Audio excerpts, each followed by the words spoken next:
السلام عليكم ورحمة الله وبركاته. اللهم صل وسلم وبارك على سيدنا محمد وعلى آله وصحبه وسلم. تعالي كده النهاردة نعمل طبق السجق، بس قبل أي حاجة سلم عليكم كده. ازيكم عاملين ايه؟ يا رب تكونوا بخير وبصحة وسلامة وفي أحسن حال إن شاء الله. النهاردة إن شاء الله هنعمل مع بعض كده سندوتش كده لجوع آخر الليل، يعني تقدري تعمليه في أي وقت، ويعني تاكليه سندوتشات تغمزي بيه في الشتا طبعا يا جماعة، انتوا عارفينها. ربنا يصلح حالنا وحالكم. جبنا هنا معانا السجق دوت بلدي، وحاولي تبعدي عن المستورد يا جماعة، حاولي. لو هتجيبي كيلو مستورد لا، اعملي نص كيلو بلدي احسن. معلش هو غالي شوية بس بيبقى حلو وفوائده عالية جدا جدا. معانا هنا سجق، ومعانا هنا الخضار فلفل الوان وقطايه وبصلايه. البصلايه هنقطعها جوانح، يعني كله هنقطعه زي بعضه زي ما انت شايفة كده.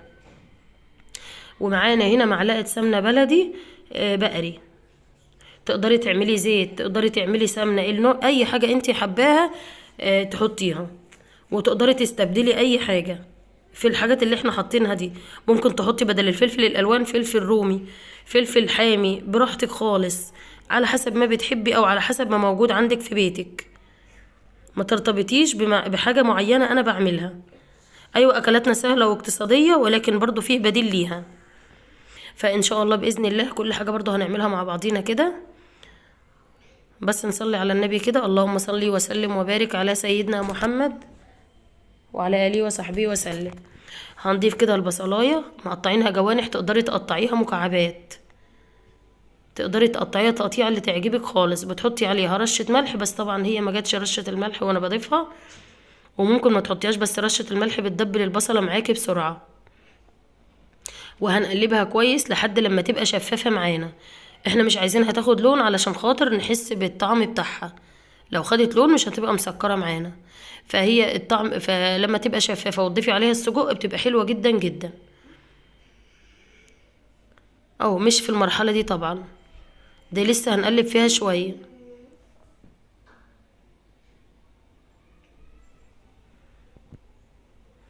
هنقلب كده كويس، وبعد كده بالمرحلة بقى دي بصي اهي، بصي بقت شفافة معانا ازاي.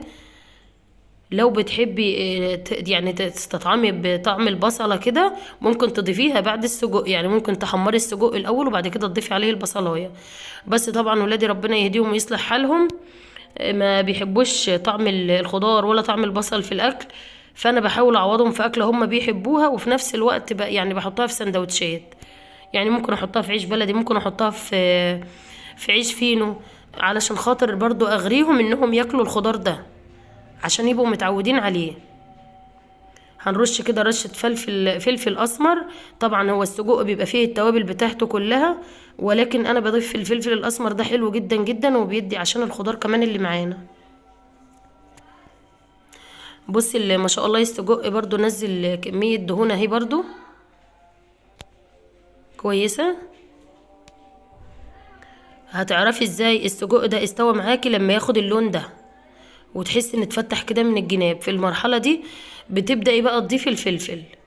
هنضيف الفلفل الالوان اللي هو احمر، اصفر، اخضر. الاخضر ده على فكرة يا جماعة فلفل حامي، تقدري تبدليه بفلفل رومي، وتقدري تستبدلي الفلفل كله بفلفل رومي لو ما عندكيش الوان. بس زي ما قلت لكم انا بحب احط الالوان لولادي علشان ربنا يهديهم ويبارك فيهم يا رب، ويبارك في اولادكم، ما بيلهمش في حته الخضار دي. فالعين اللي بتاكل لما تحطي لعيلك كده كذا لون، فتلاقي الالوانات دي بتغري عينه، لازم ياكل من الحاجات دي اهي. بتقلبي الفلفل كده برضو يعني تشويحه كده مش كتير، علشان برضو يعني نستفيد بالفوائد بتاعته. والفلفل الالوان ده حلو جدا جدا يا جماعه، وهاتوه خصوصي في فصل الشتاء. وبعد كده هنضيف القطايه. طبعا احنا كده كل حاجة استوت معانا، بس احنا عايزين. الله اكبر الله اكبر. هفصل لحظة الاذان بس. الله اكبر. معلش بعتذر بس عشان صوت الاذان.